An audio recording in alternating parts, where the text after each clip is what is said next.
Hi guys, Kuya Ren is here, and in today's video, medyo nagawa tayo ng something unusual. Meron tayong surprise kay Apple kasi this is a special day for us. Yung inihintay namin na visa grant ay dumating na. Pero as of the moment, ako pa lang yung nakakaalam kasi wala pa akong sinasabihan. Even my family in the Philippines, di pa nila alam. Even my classmates na nagtatanong kung kamusta na yung application ko. Kasi kanina nagchat-chat kami sa group, mga classmates ko before. Sabi nila nag-grant na sila, and then yun, kamustahan, kung nag-grant na rin yung iba, pero di pa ako nagre-reply dun sa tanong nila na kung kamusta na yung application namin. Kasi gusto ko si Apple yung unang masabihan ko or makaalam. So, gusto ko lang i-capture yung reaction niya tungkol dun sa visa grant. Kaya mamaya, susurpresahin natin siya. Ginawa ko lang ay naglagay ako ng something na makikita niya sa television para malaki. Gumawa ko ng screenshot ng visa grant niya, and sasabihin ko sa kanya mamaya na i-open niya yung TV dito sa bahay para makita niya, instead na kung anong TV program, makikita niya sa TV yung screenshot ng kanyang visa grant with her name on the paper. Let me show you.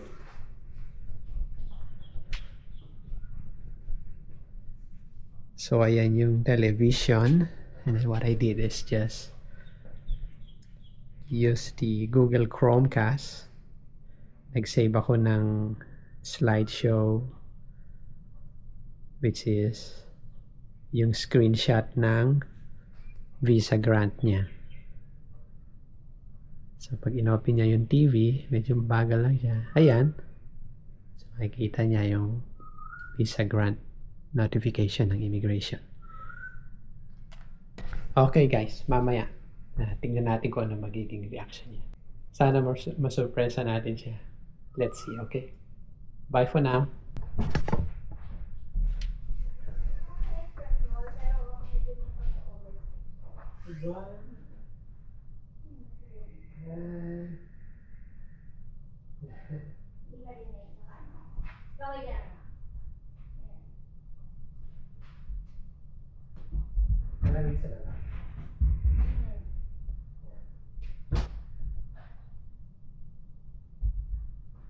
Mas wala na yun si Tupe, anong sabi? Wala na ka lang uniform din. Wala mo talaga ng mga uniform. Ano pa mga sabi? Bagay kay Tupe yung mga offers. Hi ate!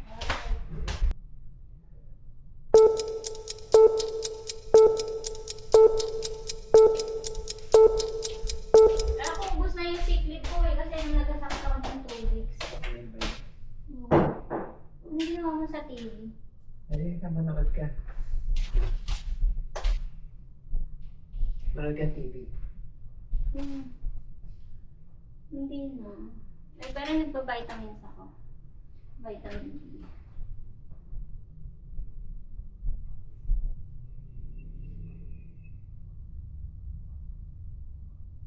Ang tagal naman. Ba't ang tagal? Uy! Seryoso? Oh, yeah. Sabi ni Ren. Ano daw? Tingnan ko daw yung TV. May ginawa daw siya. Kanina lang pinag-uusapan natin. Pinag-uusapan lang namin kanina. Hanggang kailan? 3 years. 3 years na!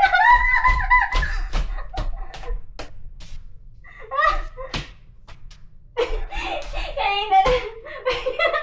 Ayan, niloloko tuloy ako. Bibili na daw ng ticket. Ano? Kasi di ba, sabi ko, naghihintay lang tayo ng ng visa. Tapos mag-a-apply. Kasi sasabay daw nila sa binyag ng baby. Ah, okay. Eh sabi ko, birthday ko, target ko mag-birthday dyan. Mm. Saturday yun. Oh, yeah, matutuloy Para, na. para makikihanda na lang. Matutuloy na.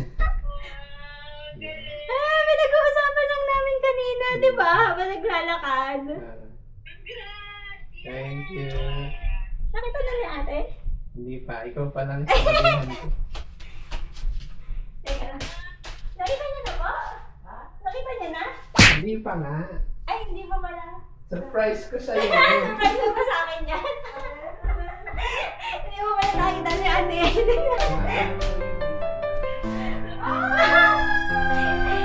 Ate, sinagay mo sa TV.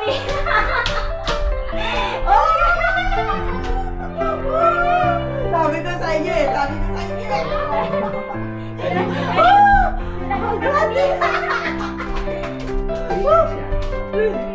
Three. 3 years.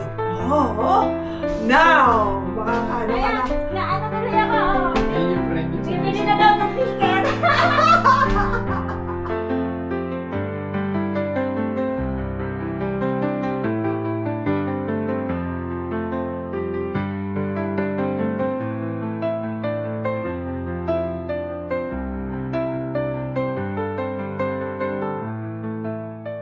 Ay, salamat.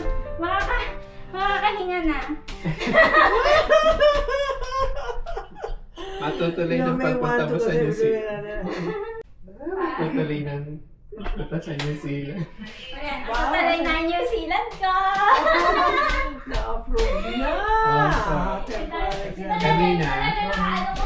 I'm so happy for you, sir. Teka lang! Kailangan kong i-vlog to! Iniisip ko nga sabi mo, 3 years di ka nabibigay sa akin. Matagal ko bawasan. So, makakaano ka Baka na. mas mataas pa yung points na ako ng IELTS. Nako, I'm so happy for you. Nako. Wakas. So, wakas Sa wakas, natuloy din. Hindi kasi ano eh. iniisip ko- Tatawagan ko pala sila, mama. Yay! Tuloy na yung New Zealand ko! Tuloy na! Yay! Ang linaw ng pangalan. I-vlog mo na agad yan, ha? Hindi ko nga po makita yung camera eh. Ay! Ayun pala! Andito pala! Andiyan pala! Hello! Nandun na kami. Ha? Ewan ko, tapos naka-off pala, no? Hindi, naka-on yun. Ano ka? Magpasalamat kayo sa Panginoon, ha? Yes po! Thank you sa inyo, ate.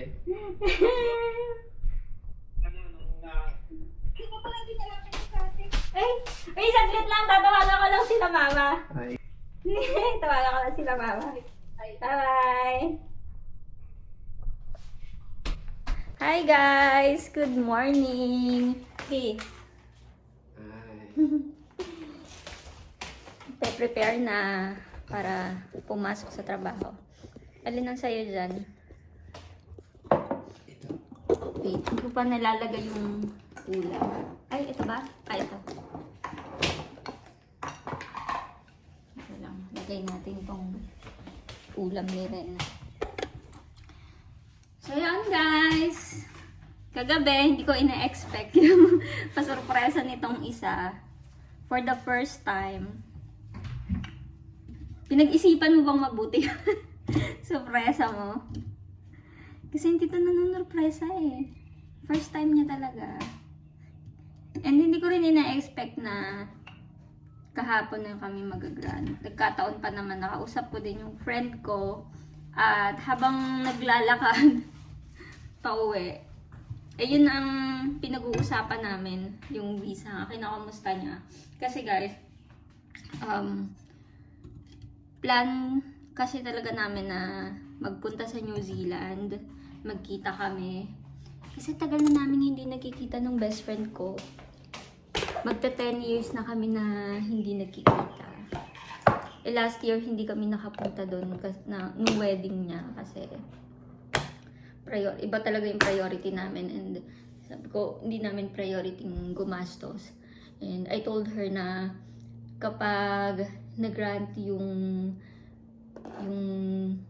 graduate visa ni Ren, talaga iti-treat namin ni Ren yung sarili namin. Magka-holiday kami sa New Zealand. And birthday ko kasi yon sa April. Tapos manganak din siya and pabibinyagan nila yung baby nila, first baby nila. Ayun, kaya mas kung mapapansin nyo, parang mas excited ako dun sa pagpunta ko sa New Zealand. Masaya ako na nag-grant yung visa namin. And yun lang talaga yung inaabangan ko para makapag-book na ako ng ticket namin na rin pa New Zealand and makapag-apply ng tourist visa. So yun, I'm so happy. And sa mga kasabayan ni Ren, kasabayan namin na nag-grant ng kanilang graduate visa, congratulations din sa inyo, congratulations sa ating lahat. I believe yung mga nag-grant kahapon ay sila yung mga nag-lodge din nung 29 no? Nag-lodge. So sila yung mga kakatulad namin ay humabol talaga. Tuwan-tuwa yung mga nakahabol na yon. Kagaya ni Ren na age 36 pataas. So, let's just enjoy our stay here in Australia. Maraming pwedeng mangyari sa loob ng 3 years. And if your goal talaga is maging PR, then i-work out nyo. Lalo na yung mga mas bata-bata sa amin, mga nasa mid-20s. You guys have a lot of opportunities pa coming in your way. Makakasalubong nyo. So, enjoy lang. Don't pressure yourself kung paano ka mapi-PR, di ba? I-work out nyo yung goal nyo na yon, pero make sure na hindi nyo pinababayaan ang sarili nyo and yung mental health nyo inaalagaan nyo. And while making a living, also make a life. Ano ba yun? Enjoy life. English barok. I know. So, yun nga. Just enjoy life. Kaya, ayan. Makakatulog na tayo. Hindi na tayo yung nag-iisip na, ano ba yan, kailan mag-grant yung visa. Di ba? Kasi kahit pa paano, iniisip-isip nyo din yun. Alam ko kami, iniisip-isip din namin yun. Ako kaya iniisip yun. Sabi ko, ano ba yan? Ang tagal naman ng result. Parang makapag-book na ako ng ticket sa New Zealand. Makapag-apply na ako ng visa. Kasi miss na miss ko na yung best friend ko. Gusto ko na talaga siyang makita. Ayan, meron na. Excited na ako. Excited na ako mag-NC.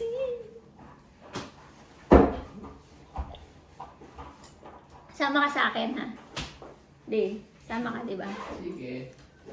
Sagot mo yung pamasahe. Sige na yung pamasahe ko. Alis na ako. Sige. Alis na daw siya. Bye. Ingat. So, pag alis niya, ako naman ang gagawin. Kasi siya umaalis siya dito 6:40. Sige, bilisan mo. 6:37 na. Thank you guys for watching. See you in my next vlog. Bye! Bye, Dee. See ya!